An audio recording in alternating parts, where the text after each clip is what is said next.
The Red-Headed League by Sir Arthur Conan Doyle. I had called upon my friend, Mr. Sherlock Holmes, one day in the autumn of last year, and found him in deep conversation with a very stout, florid-faced elderly gentleman with fiery red hair. With an apology for my intrusion, I was about to withdraw when Holmes pulled me abruptly into the room and closed the door behind me. "You could not possibly come at a better time, my dear Watson," he said cordially.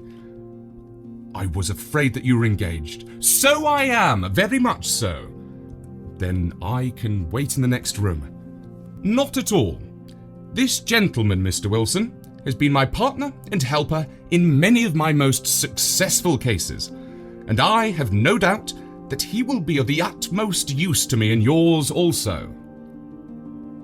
The stout gentleman half rose from his chair and gave a bob of greeting with a quick little questioning glance from his small, fat-encircled eyes. "Try the settee," said Holmes, relapsing into his armchair and putting his fingertips together, as was his custom when in judicial moods.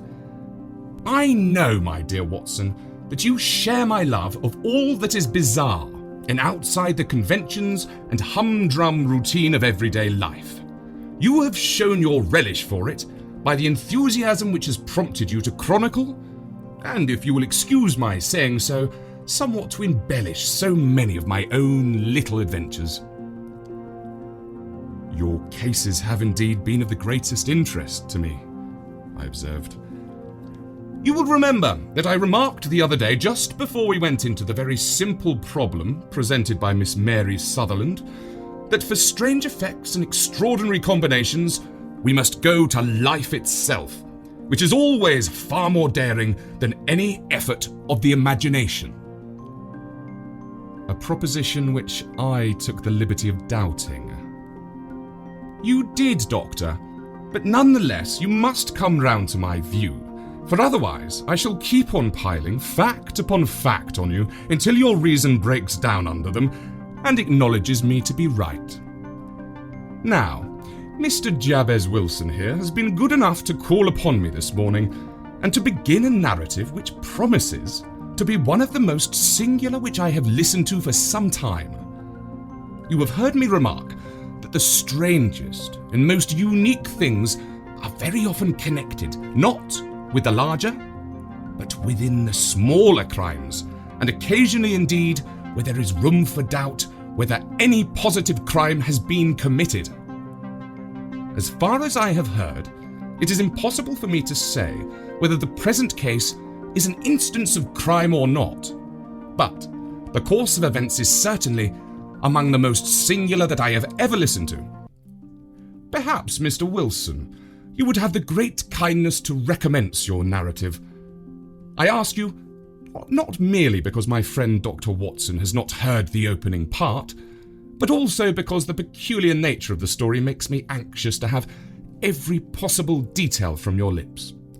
As a rule, when I have heard some slight indication of the course of events, I am able to guide myself by the thousands of other similar cases which occur to my memory. In the present instance, I am forced to admit that the facts are, to the best of my belief, unique." The portly client puffed out his chest with an appearance of some little pride and pulled a dirty and wrinkled newspaper from the inside pocket of his greatcoat. As he glanced down the advertisement column, with his head thrust forward and the paper flattened out upon his knee, I took a good look at the man and endeavoured, after the fashion of my companion, to read the indications which might be presented by his dress or appearance. I did not gain very much, however, by my inspection. Our visitor bore every mark of being an average, commonplace British tradesman, obese, pompous and slow. He wore rather baggy grey shepherd's check trousers, a not over-clean black frock coat unbuttoned in the front, and a drab waistcoat with a heavy brassy Albert chain, and a square, pierced bit of metal dangling down as an ornament. A frayed top hat and a faded brown overcoat with a wrinkled velvet collar lay upon a chair beside him. Altogether, look as I would, there was nothing remarkable about the man, save his blazing red head and the expression of extreme chagrin and discontent upon his features.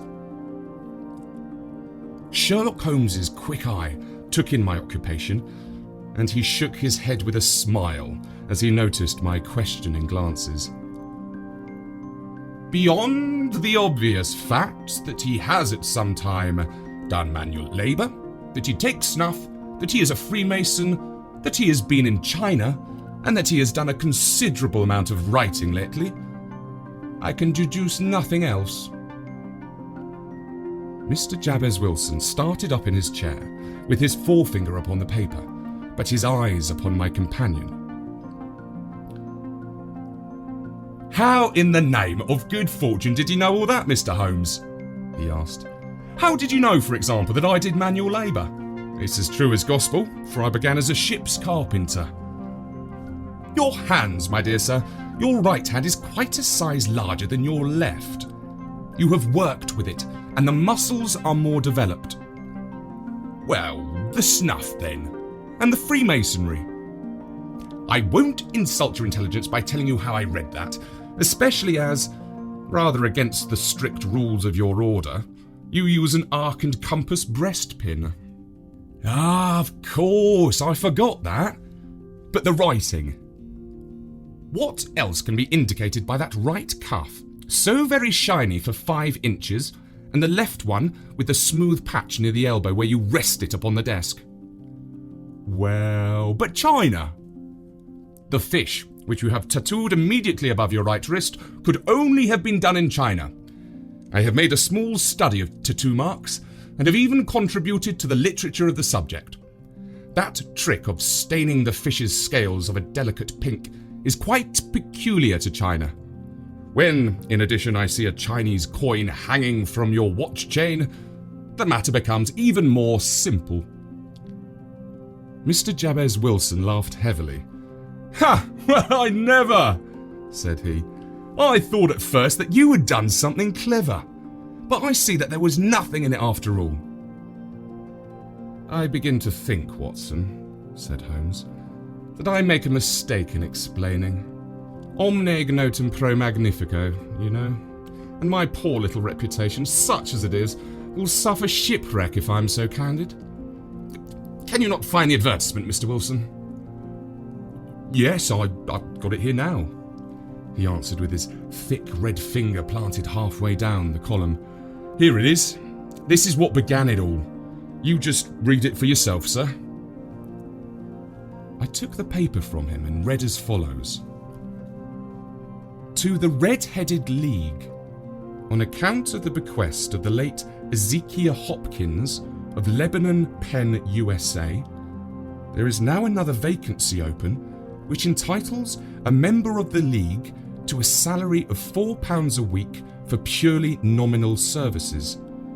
All red-headed men who are sound in body and mind and above the age of 21 years are eligible.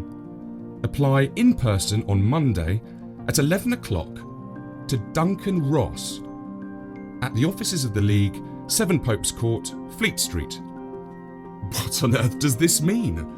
I ejaculated after I'd twice read over the extraordinary announcement. Holmes chuckled and wriggled in his chair, as was his habit when in high spirits. It is a little off the beaten track, isn't it? Said he. And now, Mr. Wilson, off you go at scratch and tell us all about yourself, your household, and the effect which this advertisement had upon your fortunes. You will first make a note, Doctor, of the paper and the date. It is the Morning Chronicle of April the 27th, 1890. Just 2 months ago. Very good. Now, Mr. Wilson? Well, it is just as I've been telling you, Mr. Sherlock Holmes, said Jabez Wilson, mopping his forehead. I have a small pawnbroker's business at Coburg Square near the city. It's not a very large affair, and of late years it has not done more than just give me a living. I used to be able to keep 2 assistants, but now I only keep 1, and I would have a job to pay him, but that he is willing to come for half wages so as to learn the business." "What is the name of this obliging youth?" asked Sherlock Holmes. "His name is Vincent Spaulding, and he's not such a youth either. It's hard to say his age. I shouldn't wish a smarter assistant, Mr. Holmes, and I know very well that he could better himself and earn twice what I'm able to give him, but after all, if he's satisfied, why should I put ideas in his head?" "Why indeed? You seem most fortunate in having an employee who comes under the full market price. It is not a common experience among employers in this age. I don't know that your assistant is not as remarkable as your advertisement." "Oh, he has his faults too," said Mr. Wilson. "Never was such a fellow for photography. Snapping away with a camera when he ought to be improving his mind, and then diving down into the cellar like a rabbit into its hole to develop his pictures. That's his main fault. But on the whole, he's a good worker. There's no vice in him." "He is still with you, I presume?" "Yes, sir. He and a girl of 14, who does a bit of simple cooking and keeps the place clean. That's all I have in the house, for I'm a widower, never had any family. We live very quietly, sir, the three of us, and we keep a roof over our heads and pay our debts if we do nothing more." "The first thing that put us out was that advertisement. Spaulding, he came down into the office just this day 8 weeks ago with this very paper in his hand, and he says, 'I wish to the Lord, Mr. Wilson, that I was a red-headed man.' "'Why that?' I asked. "'Why,' says he, ''ere's another vacancy on the League of the Red-Headed Men. It's worth quite a little fortune to any man who gets it, and I understand that there are more vacancies than there are men, so that the trustees are at their wits' end what to do with the money. If my hair would only change colour, here's a nice little crib all ready for me to step into.' "'Why, what is it then?' I asked. "'You see, Mr. Holmes, I'm a very stay-at-home man, and as my business came to me, instead of my having to go to it, I was often weeks on end without putting my foot over the doormat. In that way, I didn't know much of what was going on outside, and I was always glad of a bit of news.' "'Have you never heard of the League of the Red-Headed Men?' he asked with his eyes open. "'Never.' "'Why, I wonder at that, for you're eligible yourself for one of the vacancies.' "'And what are they worth?' I asked. "'Oh, merely a couple of hundred a year, but the work is slight, and it need not interfere very much with one's other occupations.' Well, you can easily think that that made me prick up my ears, for the business has not been over good for some years, and an extra couple of hundred would have been very handy. "'Tell me all about it,' said I. "'Well,' said he, showing me the advertisement, "'you can see for yourself that the League has a vacancy, and there is the address where you should apply for particulars. As far as I can make out, the League was founded by an American millionaire, Ezekiel Hopkins, who was very peculiar in his ways. He was himself red-headed, and he had a great sympathy for all red-headed men. So, when he died, it was found that he had left his enormous fortune in the hands of trustees with instructions to apply the interest to the providing of easy berths to men whose hair is of that colour. From all I hear, it's splendid pay, and very little to do.' "'But,' said I, "'there would be millions of red-headed men who'd apply.' "'Not so many as you might think,' he answered. "'You see, it's really confined to Londoners and to grown men. This American had started from London when he was young, and he wanted to do the old town a good turn. Then again, I have heard it's no use your applying if your hair is light red, or dark red, or anything but real, bright, blazing, fiery red. Now, if you cared to apply, Mr. Wilson, you'd just walk in. But perhaps it would hardly be worth your while to put yourself out of the way for the sake of a few £100. Now, it's a fact, gentlemen, as you may see for yourselves, that my hair is of a very full and rich tint, so that it seemed to me that, if there were to be any competition in the matter, I stood as good a chance as any man that I had ever met. Vincent Spaulding seemed to know so much about it that I thought he might prove useful, so I just ordered him to put up the shutters for the day and to come right away with me. He was very willing to have a holiday, so we shut the business up and started off for the address that was given on the advertisement. I never hope to see such a sight as that again, Mr. Holmes. From north, south, east and west, every man who had a shade of red in his hair had tramped into the city to answer the advertisement. Fleet Street was choked with red-headed folk, and Pope's Court looked like a Costa's orange barrow. I should not have thought there were so many in the whole country as were brought together by that single advertisement. Every shade of colour they were. Straw, lemon, orange, brick, Irish setter, liver, clay. But as Spaulding said, there were not many who had the real vivid flame-coloured tint. When I saw how many were waiting, I would have given it up in despair, but Spaulding would not hear of it. How he did it, I could not imagine, but he pushed and pulled and butted until he got me through the crowd and right up the steps which led to the office.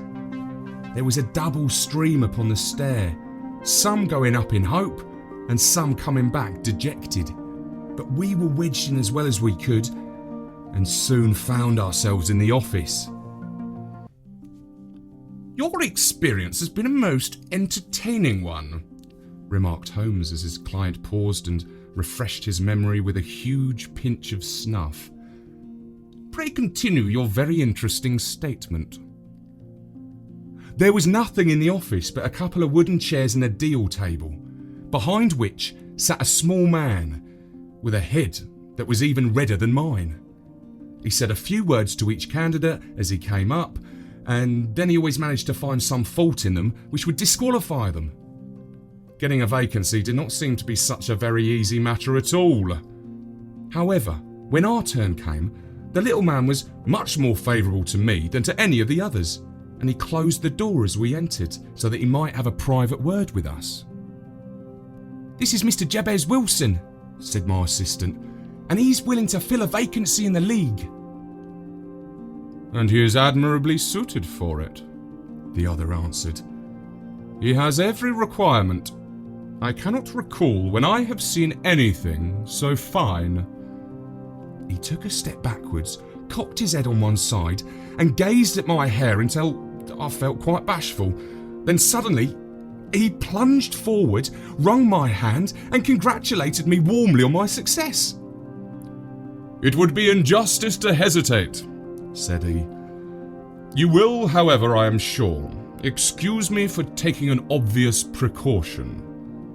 With that, he seized my hair in both his hands and tugged until I yelled with the pain. "There is water in your eyes," said he as he released me.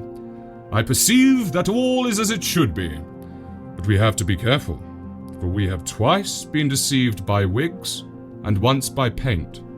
I could tell you tales of cobbler's wax which would disgust you with human nature." He stepped over to the window and shouted through it at the top of his voice that the vacancy was filled.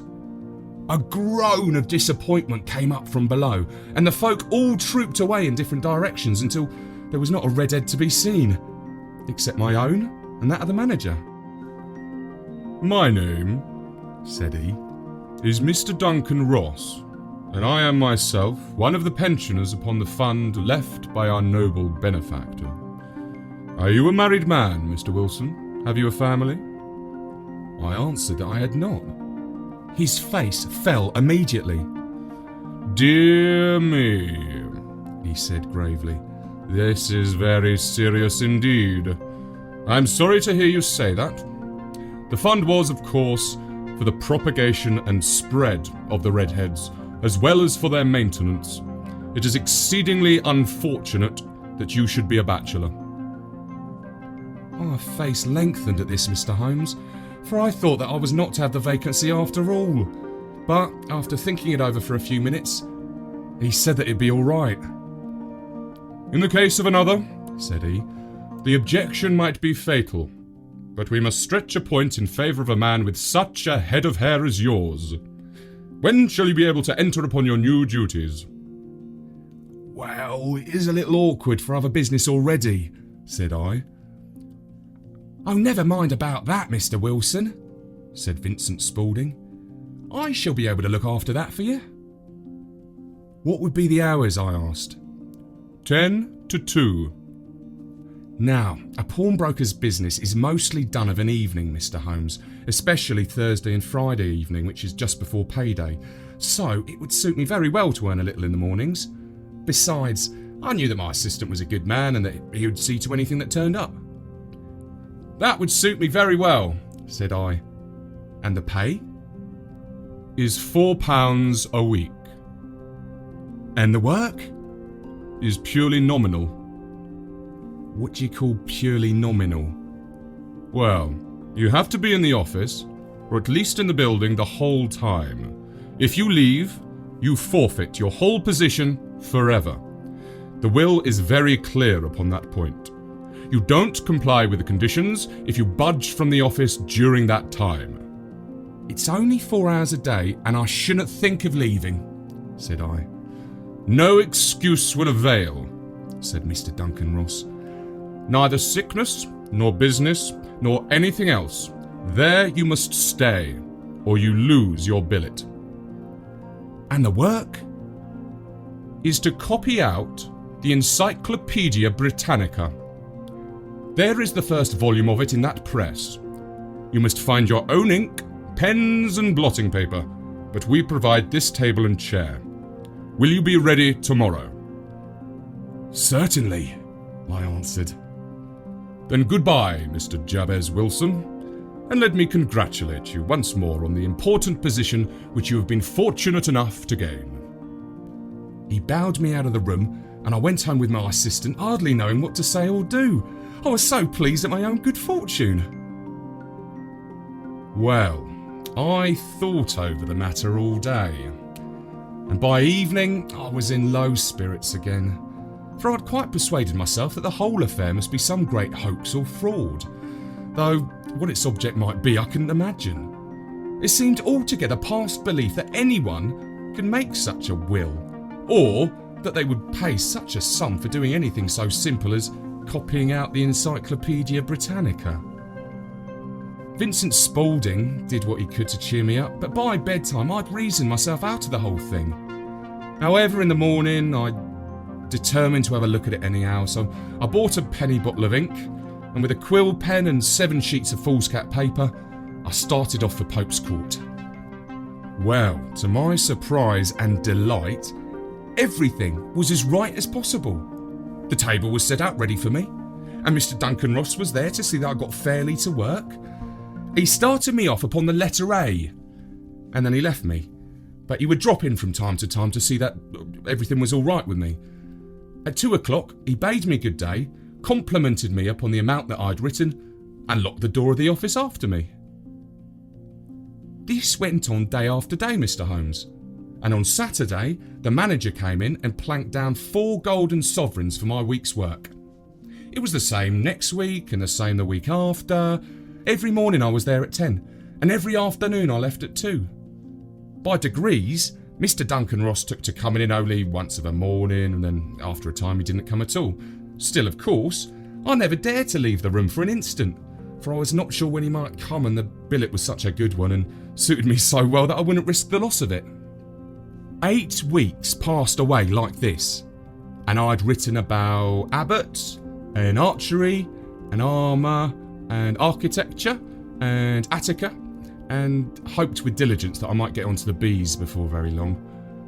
It cost me something in foolscap, and I'd pretty nearly filled a shelf with my writings. And then, suddenly, the whole business came to an end. To an end? Yes, sir, and no later than this morning. I went to my work as usual at 10 o'clock, but the door was shut and locked, with a little square of cardboard hammered onto the middle of the panel with a tack. Here it is, you can read it for yourself. He held up a piece of white cardboard, about the size of a sheet of notepaper. It read in this fashion: "The Red-Headed League is dissolved. October the 9th, 1890.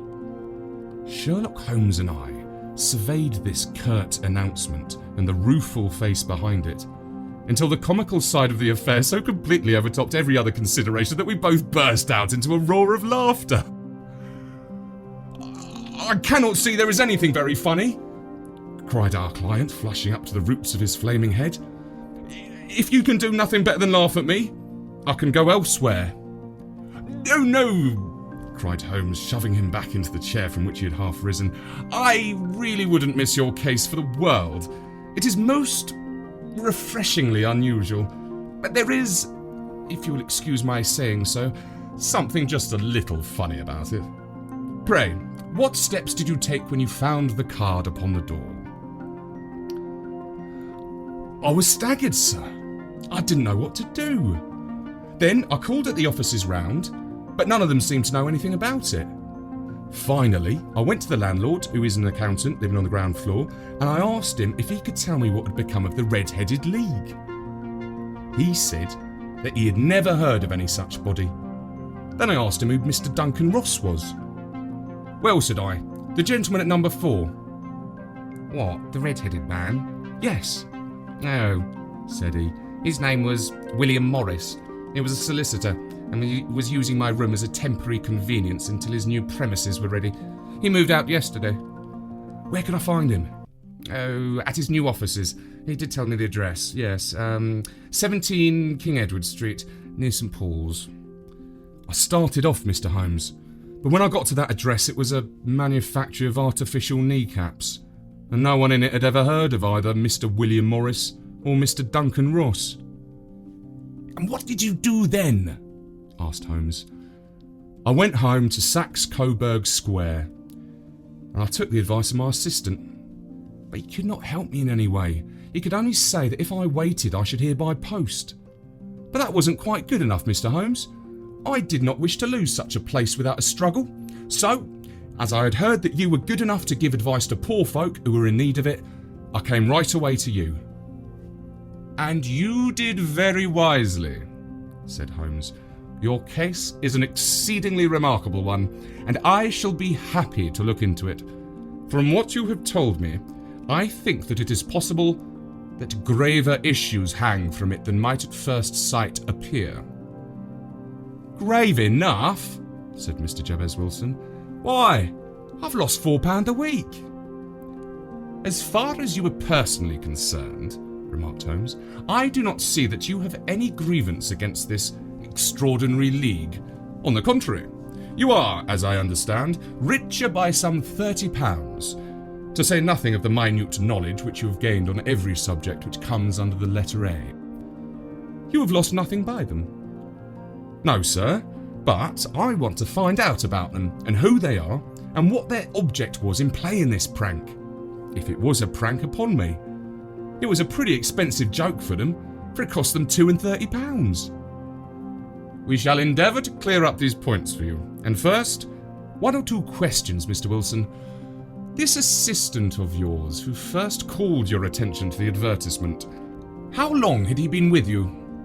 "About a month then." "How did he come?" "In answer to an advertisement." "Was he the only applicant?"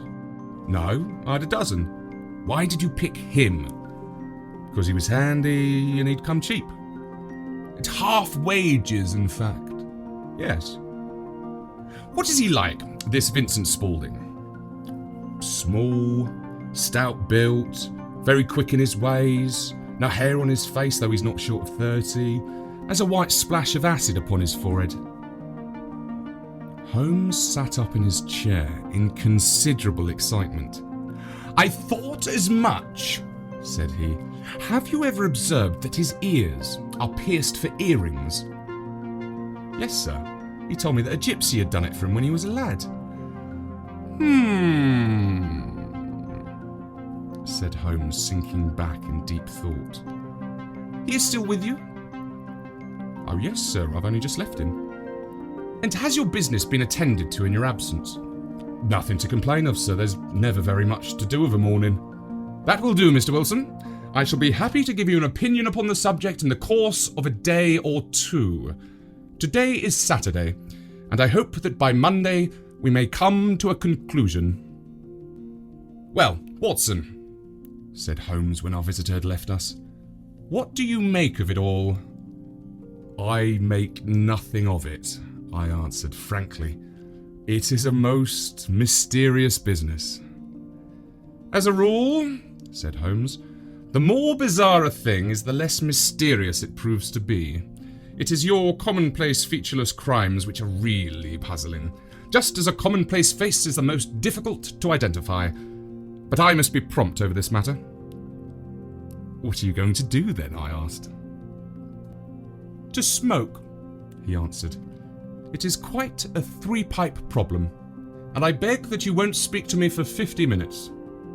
He curled himself up in his chair, with his thin knees drawn up to his hawk-like nose, and there he sat with his eyes closed and his black clay pipe thrusting out like the bill of some strange bird. I had come to the conclusion that he had dropped asleep, and indeed was nodding myself, when he suddenly sprang out of his chair with the gesture of a man who had made up his mind, and put his pipe down upon the mantelpiece. "Sarasate plays at the St. James's Hall this afternoon," he remarked. "What do you think, Watson? Could your patient spare you for a few hours?" "I have nothing to do today. My practice is never very absorbing." "Then, put on your hat and come. I am going through the city first, and we can have some lunch on the way. I observe that there is a good deal of German music on the programme, which is rather more to my taste than Italian or French. It is introspective, and I want to introspect. Come along." We travelled by the Underground as far as Aldersgate, and a short walk took us to Saxe-Coburg Square, the scene of the singular story which we had listened to in the morning. It was a poky little shabby-genteel place, where 4 lines of dingy 2-storied brick houses looked out into a small railed-in enclosure, where a lawn of weedy grass and a few clumps of faded laurel bushes made a hard fight against a smoke-laden and uncongenial atmosphere. 3 gilt balls and a brown board with Jabez Wilson in white letters upon a corner house announced the place where our red-headed client carried on his business. Sherlock Holmes stopped in front of it, with his head on one side, and looked it all over, with his eyes shining brightly between puckered lids. Then he walked slowly up the street, and then down again to the corner, still looking keenly at the houses. Finally, he returned to the pawnbroker's, and having thumped vigorously upon the pavement with his stick 2 or 3 times, he went up to the door and knocked. It was instantly opened by a bright-looking, clean-shaven young fellow who asked him to step in. "Thank you," said Holmes. "I only wish to ask you how you would go from here to the Strand." "3rd right, 4th left," answered the assistant promptly, closing the door. "Smart fellow, that," observed Holmes as we walked away. "He is, in my judgment, the 4th smartest man in London, and for daring I am not sure that he has not a claim to be 3rd. I have known something of him before." "Evidently," said I, "Mr. Wilson's assistant counts for a good deal in this mystery of the Red-Headed League. I am sure that you inquired your way merely in order that you might see him." "Not him." "What then?" "The knees of his trousers." "And what did you see?" "What I expected to see." "Why did you beat the pavement?" "My dear doctor, this is a time for observation, not for talk. We are spies in an enemy's country. We know something of Saxe-Coburg Square. Let us now explore the parts which lie behind it." The road in which we found ourselves as we turned round the corner from the retired Saxe-Coburg Square presented as great a contrast to it as the front of a picture does to the back. It was one of the main arteries which convey the traffic of the city to the north and west. The roadway was blocked with the immense stream of commerce flowing in a double tide inwards and outwards, while the footpaths were black with the hurrying swarm of pedestrians.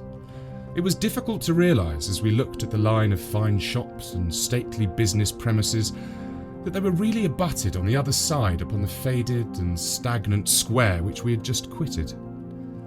"Let me see," said Holmes, standing at the corner and glancing along the line. "I should like just to remember the order of the houses here. It is a hobby of mine to have an exact knowledge of London. There is Mortimer's, the tobacconist, the little newspaper shop, the Coburg branch of the City and Suburban Bank, the vegetarian restaurant, and McFarlane's carriage building depot. That carries us right on to the other block. And now, Doctor, we've done our work, so it's time we had some play. A sandwich and a cup of coffee, and then off to Violin Land, where all is sweetness and delicacy and harmony. And there are no red-headed clients to vex us with their conundrums." My friend was an enthusiastic musician, being himself not only a very capable performer, but a composer of no ordinary merit.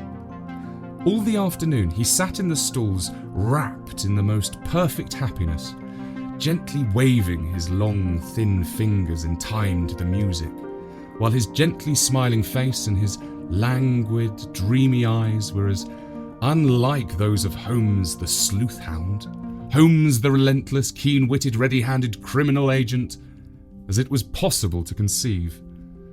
In his singular character, the dual nature alternately asserted itself, and his extreme exactness and astuteness represented, as I have often thought, the reaction against the poetic and contemplative mood which occasionally predominated in him. The swing of his nature took him from extreme languor to devouring energy, and as I knew well, he was never so truly formidable as when, for days on end, he had been lounging in his armchair amid his improvisations and his black-letter editions. Then it was that the lust of the chase would suddenly come upon him, and that his brilliant reasoning power would rise to the level of intuition until those who were unacquainted with his methods would look askance at him as on a man whose knowledge was not that of other mortals. When I saw him that afternoon, so enwrapped in the music at St. James's Hall, I felt that an evil time might be coming upon those whom he had set himself to hunt down. "You want to go home, no doubt, Doctor?" he remarked as we emerged. "Yes, it would be as well. And I have some serious business to do which will take some hours. This business at Coburg Square is serious." "Why serious?" "A considerable crime is in contemplation. I have every reason to believe that we shall be in time to stop it. But today being Saturday rather complicates matters. I shall want your help tonight." "At what time?" 10 will be early enough. I shall be at Baker Street at 10. "Very well. And I say, Doctor, there may be some little danger, so kindly put your army revolver in your pocket." He waved his hand, turned on his heel, and disappeared in an instant among the crowd. I trust that I'm not more dense than my neighbours, but I was always oppressed with a sense of my own stupidity in my dealings with Sherlock Holmes. Here I had heard what he had heard. I had seen what he had seen. And yet from his words, it was evident that he saw clearly not only what had happened, but what was about to happen, while to me the whole business was still confused and grotesque. As I drove home to my house in Kensington, I thought over it all, from the extraordinary story of the red-headed copier of the encyclopedia, down to the visit to Saxe Coburg Square and the ominous words with which he had parted from me. What was this nocturnal expedition? And why should I go armed? Where were we going? And what were we to do?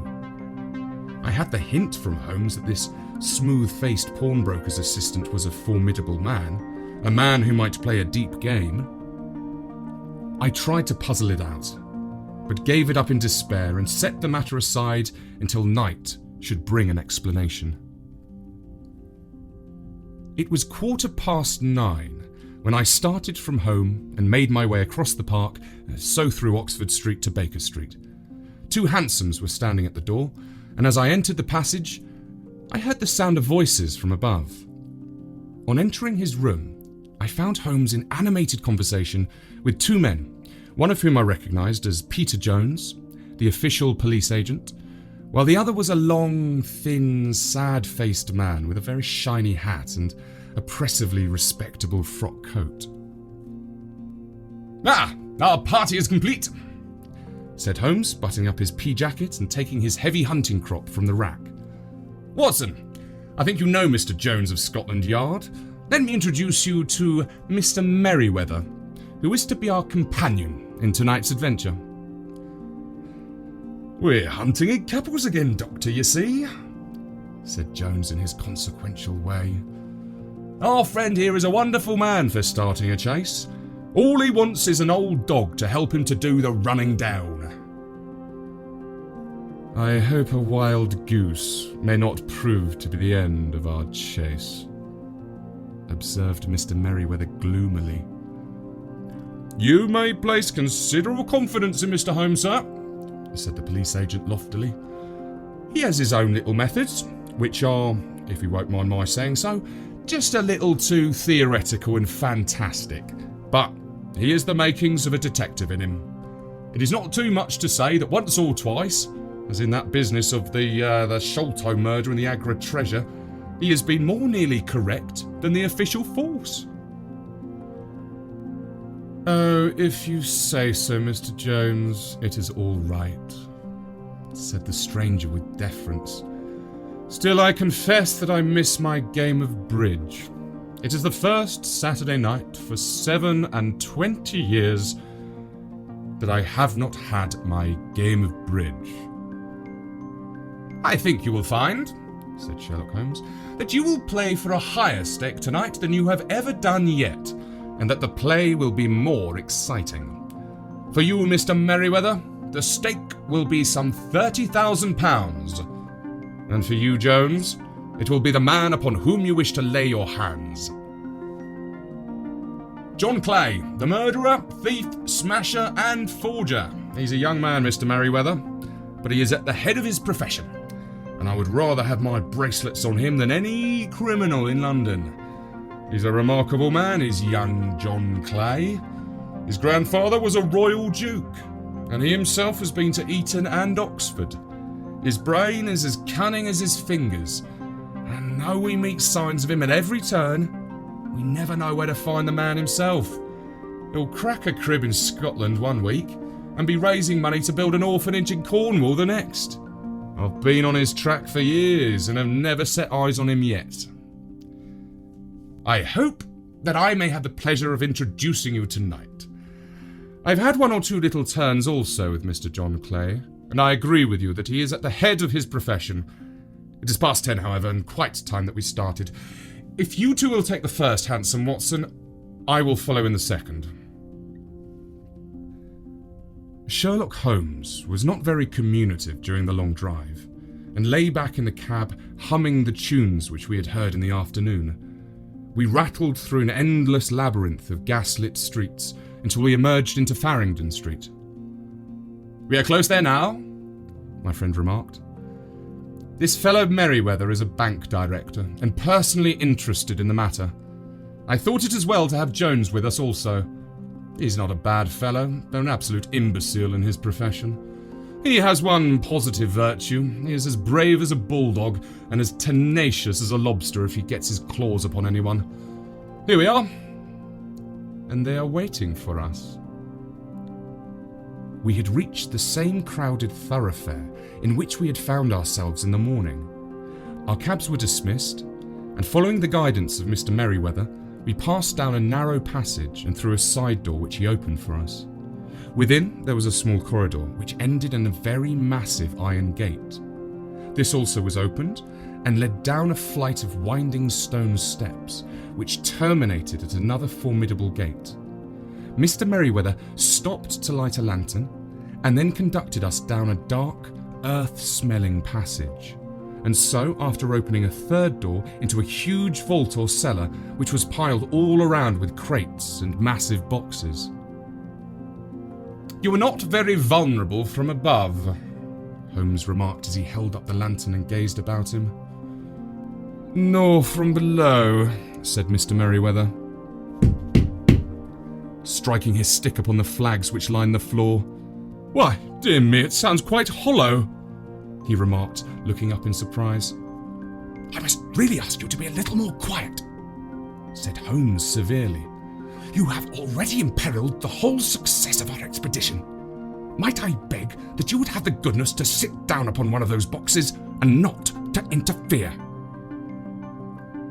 The solemn Mr. Merriweather perched himself upon a crate with a very injured expression upon his face, while Holmes fell upon his knees upon the floor and with the lantern and a magnifying lens began to examine minutely the cracks between the stones. A few seconds sufficed to satisfy him, for he sprang to his feet again and put his glass in his pocket.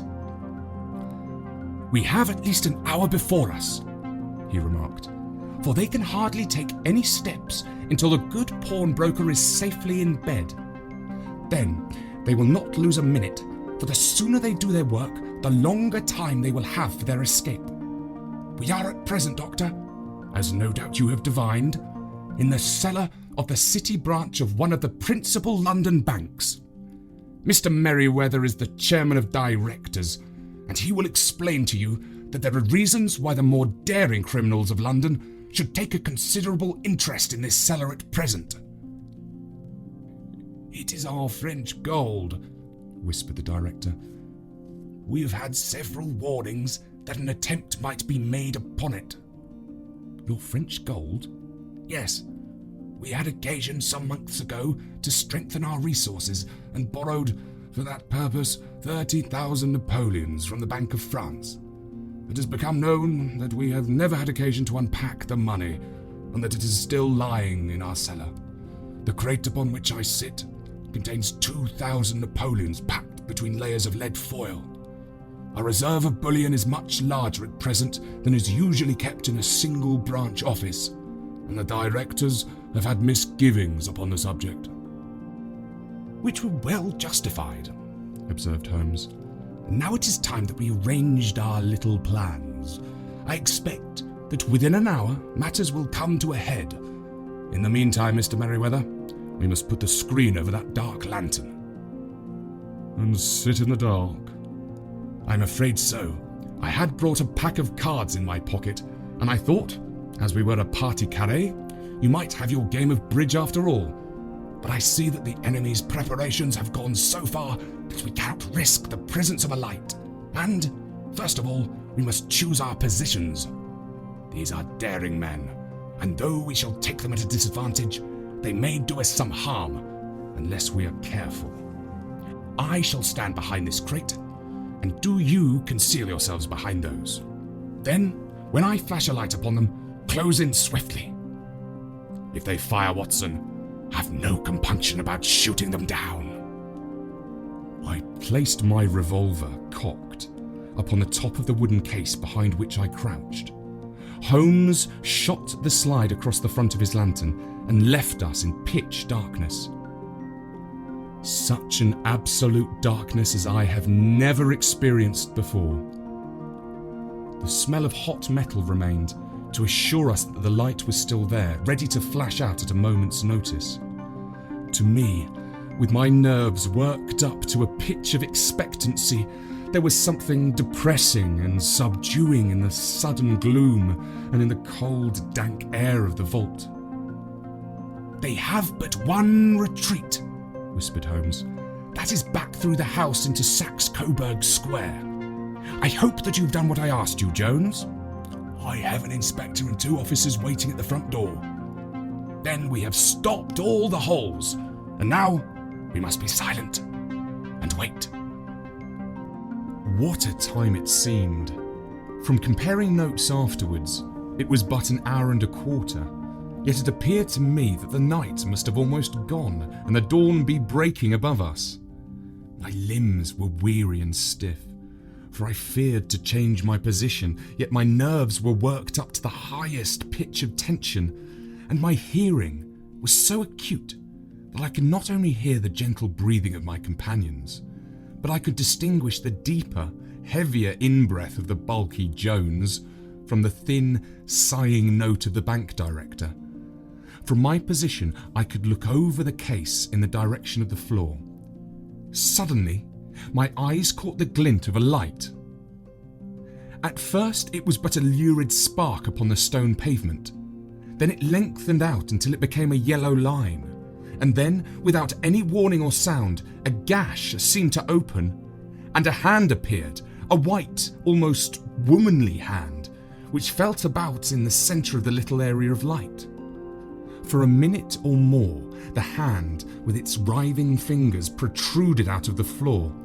Then it was withdrawn as suddenly as it appeared, and all was dark again save the single lurid spark which marked a chink between the stones. Its disappearance, however, was but momentary.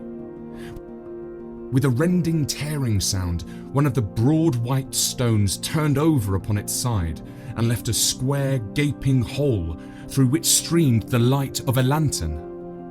Over the edge, there peeped a clean-cut, boyish face which looked keenly about it, and then, with a hand on either side of the aperture, drew itself shoulder-high and waist-high until one knee rested upon the edge. In another instant, he stood at the side of the hole and was hauling after him a companion, lithe and small like himself, with a pale face and a shock of very red hair. "It's all clear," he whispered. "Have you the chisel and the bags?" "Great Scott, jump, Archie, jump, and I'll swing for it!" Sherlock Holmes had sprung out and seized the intruder by the collar. The other dived down the hole, and I heard the sound of rending cloth as Jones clutched at his skirts. The light flashed upon the barrel of a revolver, but Holmes's hunting crop came down on the man's wrist, and the pistol clinked upon the stone floor. "It's no use, John Clay," said Holmes blandly. "You have no chance at all." "So I see," the other answered with the utmost coolness. "I fancy that my pal is all right, though I see you have got his coat-tails." "There are 3 men waiting for him at the door," said Holmes. "Oh, indeed. You seem to have done the thing very completely. I must compliment you." "And I you," Holmes answered. "Your red-headed idea was very new and effective." "You'll see your pal again presently," said Jones. "He's quicker at climbing down holes than I am. Just hold out while I fix the derbies." "I beg that you will not touch me with your filthy hands," remarked our prisoner as the handcuffs clattered upon his wrists. "You may not be aware that I have royal blood in my veins. Have the goodness also, when you address me, always to say sir and please." "All right," said Jones with a stare and a snigger. "Well, would you please, sir, march upstairs where we can get a cab to carry your highness to the police station?" "That is better," said John Clay serenely. He made a sweeping bow to the 3 of us and walked quietly off in the custody of the detective. "Really, Mr. Holmes," said Mr. Merriweather as we followed them from the cellar, "I do not know how the bank can thank you or repay you. There is no doubt that you have detected and defeated in the most complete manner one of the most determined attempts at bank robbery that have ever come within my experience. I have had 1 or 2 little scores of my own to settle with Mr. John Clay," said Holmes. "I have been at some small expense over this matter, which I shall expect the bank to refund. But beyond that, I am amply repaid by having had an experience which is in many ways unique, and by hearing the very remarkable narrative of the Red-Headed League. You see, Watson," he explained in the early hours of the morning as we sat over a glass of whiskey and soda in Baker Street, "it was perfectly obvious from the first that the only possible object of this rather fantastic business of the advertisement of the League and the copying of the encyclopedia must be to get this not over-bright pawnbroker out of the way for a number of hours every day. It was a curious way of managing it, But really, it would be difficult to suggest a better. The method was no doubt suggested to Clay's ingenious mind by the colour of his accomplice's hair. The £4 a week was a lure which must draw him, and what was it to them who were playing for thousands? They put in the advertisement, one rogue has the temporary office, the other rogue incites the man to apply for it, and together they managed to secure his absence every morning in the week. From the time that I heard of the assistant having come for half wages, it was obvious to me that he had some strong motive for securing the situation. But how could you guess what the motive was?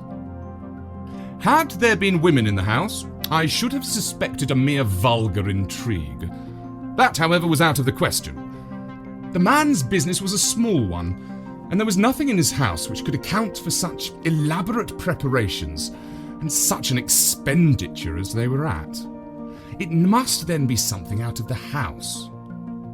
What could it be? I thought of the assistant's fondness for photography, and his trick of vanishing into the cellar. The cellar! There was the end of this tangled clue. Then I made inquiries as to this mysterious assistant and found that I had to deal with one of the coolest and most daring criminals in London.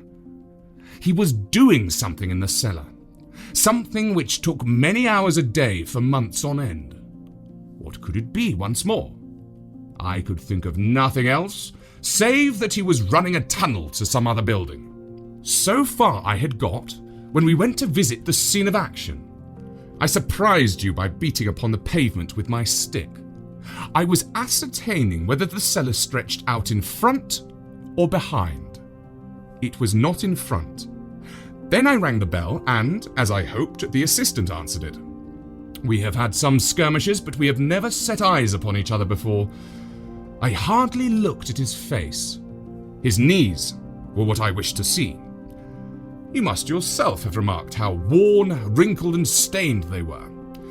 They spoke of those hours of burrowing. The only remaining point was what they were burrowing for.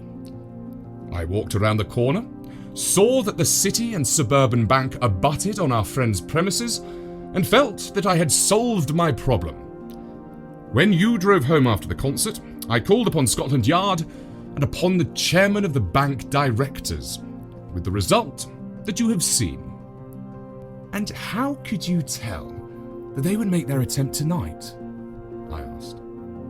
Well, when they closed their league offices, that was a sign that they cared no longer about Mr. Jabez Wilson's presence. In other words, they had completed their tunnel.